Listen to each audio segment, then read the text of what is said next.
चलते हैं MCQs number 6 पर। इसकी स्टेटमेंट कुछ इस तरह से है, if air is replaced by any other dielectric medium the force of attraction और repulsion between two charges will. अगर एयर की जगह कोई भी दूसरा डाइलेक्ट्रिक मीडियम रख दिया जाता है तो दो चार्जेस के दरमियान जो फोर्स ऑफ अट्रैक्शन या फिर रिपल्शन है उसके ऊपर क्या असर पड़ेगा। ऑप्शंस कुछ इस तरह से हैं, इंक्रीज़ ज़्यादा हो जाएगी, डिक्रीज़ कम हो जाएगी, बिकॉम ज़ीरो बिल्कुल ही ख़त्म हो जाएगी। डी ऑप्शन है रिमेन्स द सेम, कोई फ़र्क नहीं पड़ेगा, वैसी की वैसी रहेगी। The correct answer is option B, that is decrease, यानी कम हो जाएगी। इसकी डिटेल देखते हैं कि कैसे। जो फोर्स ऑफ अट्रैक्शन या रिपल्शन जिसको हम कूलम्स लॉ के साथ मेजर करते हैं उसका फार्मूला कुछ यूँ है, F = 1/4 pi epsilon 0 epsilon r Q1 Q2 over r²। इसी इक्वेशन को हम ऐसे भी लिख सकते हैं कि 1/r यानी ER जो है रिलेटिव परमिटिविटी, जो कि जिसका ताल्लुक मीडियम के साथ है, डाइलेक्ट्रिक मीडियम के साथ है, उसको मैंने साइड पे कर दिया और बाकी 1/4 pi epsilon 0 Q1 Q2 over r² को अलग कर दिया। इसी इक्वेशन को मैं ऐसे भी लिख सकता हूँ, यानी ये सारा जो है ये कांस्टेंट है, इसको मैं फोर्स को इस एप्सिलॉन r के साथ देखना चाहता हूँ कि इसके साथ क्या रिलेशन है, और वो है इन्वर्स रिलेशन। यानी ER यानी रिलेटिव परमिटिविटी किसी भी मीडियम की जितनी ज़्यादा होगी उतना ही ये जो फोर्स ऑफ अट्रैक्शन या फिर रिपल्शन है दो चार्जेस के दरमियान वो कम होती चली जाएगी। वैक्यूम जो होता है, याद रहे, उसकी जो रिलेटिव परमिटिविटी है वो 1 होती है और जो एयर है वो 1.0006 होती है। और इस तरह से जब जब दूसरे मीडियम आते चले जाते हैं जो फोर्स है वो कम होती चली जाती है। बात को आगे बढ़ाते हैं। MCQs नंबर 7 बहुत अच्छा है, कई दफ़ा पेपर का हिस्सा बन चुका है। The SI unit of electric field strength और electric field intensity is given bye.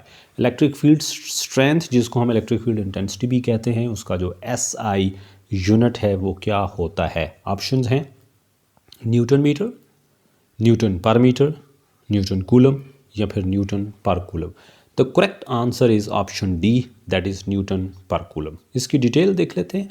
जो इलेक्ट्रिक फील्ड स्ट्रेंथ है किसी भी इलेक्ट्रिक चार्ज की वजह से, उसको फाइंड आउट करने का फार्मूला है F/Q। E = F/Q। इसमें E जो है वो इलेक्ट्रिक फील्ड इंटेंसिटी है, F वो फोर्स है जो चार्ज Q के ऊपर लगती है। अच्छा जी, अब यहाँ पे जो फोर्स है उसका यूनिट न्यूटन होता है और चार्ज का यूनिट कूलम है, तो इस तरह से इसका जो यूनिट है वो बनेगा न्यूटन पर कूलम। 10 न्यूटन पर कूलम, यानी ऑप्शन डी इज़ करेक्ट। आगे चलते हैं। MCQs number 8 the electric field lines emerge from the charges in dash dimension और डायमेंशंस। एक जो इलेक्ट्रिक चार्ज होता है माइकल फैराडे की थ्योरी के मुताबिक उसका जो फील्ड है वो इलेक्ट्रिक लाइंस ऑफ फोर्स पर मुश्तमिल होता है। और ये जो इलेक्ट्रिक फील्ड लाइंस हैं या जिनको इलेक्ट्रिक लाइंस ऑफ फोर्स भी हम कहते हैं, इनका जो डायरेक्शन है वो क्या होता है, कितनी डायमेंशंस में होता है। ऑप्शंस कुछ इस तरह से हैं, 1 डायमेंशन, 2, 3 या फिर 4 dimension. The correct answer is option C, that is 3 dimension. तो ये जो इलेक्ट्रिक फील्ड लाइंस होती हैं वो एक चार्ज में से हर तरफ, चारों तरफ निकल रही होती हैं। तो हर तरफ निकलने की वजह से उसका जो डायरेक्शन है वो 3 डायमेंशनल होगा। और इस तरह से ये जो माइकल फैराडे की थ्योरी है उसकी कुछ डिटेल देख लेते हैं। The electric lines of force, जहाँ electric field lines from an electric charge emerges in all 3 dimension. यहाँ आप देख सकते हैं ये एक पॉजिटिव चार्ज का जो है वो इलेक्ट्रिक फील्ड हमने शो किया हुआ है। यहाँ पे आप देख सकते हैं कि जो इलेक्ट्रिक लाइंस ऑफ फोर्स हैं वो रेडियली आउटवर्ड हैं और सारी की सारी डायरेक्शंस में हैं। और इलेक्ट्रिक लाइंस ऑफ फोर्स को हम लाइंस ऑफ फील्ड लाइंस को लाइंस ऑफ फोर्स भी कहते हैं। MCQs नंबर 9 बहुत अच्छा MCQs है, ज़रा गौर से सुनिएगा। If we follow an electric field line of a negative charge, the electric field intensity will। अगर हम किसी नेगेटिव चार्ज की इलेक्ट्रिक फील्ड लाइन के ऊपर चलते चलते जाएं, फॉलो करते जाएं, तो जो इलेक्ट्रिक फील्ड इंटेंसिटी है उसके ऊपर क्या असर पड़ेगा। ऑप्शंस हैं इंक्रीज़ ज़्यादा हो जाएगी, डिक्रीज़ कम हो जाएगी, फर्स्ट इंक्रीज़ देन डिक्रीज़, पहले बढ़ेगी फिर कम होगी, फर्स्ट डिक्रीज़ देन इंक्रीज़, पहले कम होगी फिर बढ़ेगी।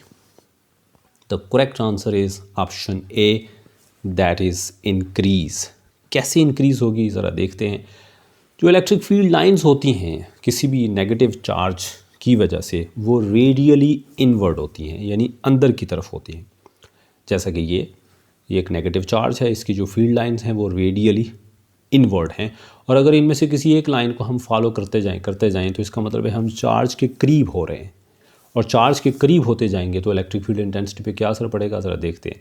ई का फार्मूला है KQ/R², और इसको हम E is proportional to 1/R² भी लिख सकते हैं।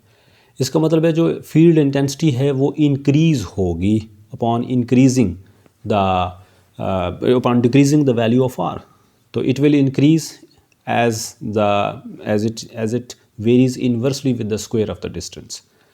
तो R जितना कम होता चला जाएगा, क्योंकि हम फॉलो कर रहे हैं, हम अंदर की तरफ जा रहे हैं, इलेक्ट्रिक चार्ज की तरफ जा रहे हैं, तो R जितना कम होता जाएगा इलेक्ट्रिक फील्ड इंटेंसिटी उतनी बढ़ती चली जाएगी।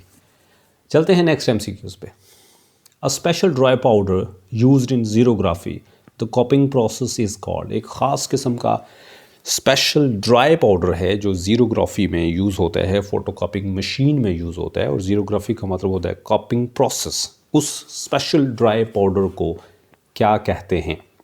ये जो प्रिंटर होता है ना, उसकी जो कार्ट्रिज होती है उसमें भी यही पाउडर यूज़ होता है। ऑप्शंस हैं इंक, ड्रम, टोनर या फिर cartridge. The correct answer is option C, that is toner. इसकी डिटेल देख लेते हैं। जो प्रिंट हेड होता है एक फ़ोटोकॉपिंग मशीन का, उसकी तस्वीर ये है। आपने अगर आपके पास लेज़र जेट प्रिंटर है तो आपने देखा होगा कि उसके अंदर इस तरह की एक प्रिंट हेड मशीन होती है। इसके अंदर जो है यहाँ से इसको खोला जाता है और इसके अंदर जो ब्लैक पाउडर डाला जाता है। The special dry powder filled in this device is called toner.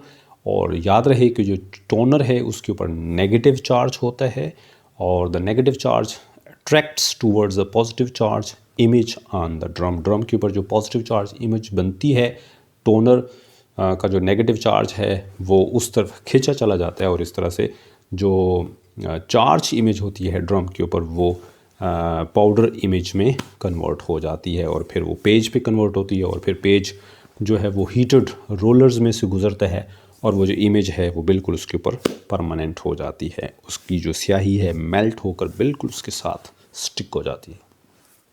That's it, thank you very much, good bye.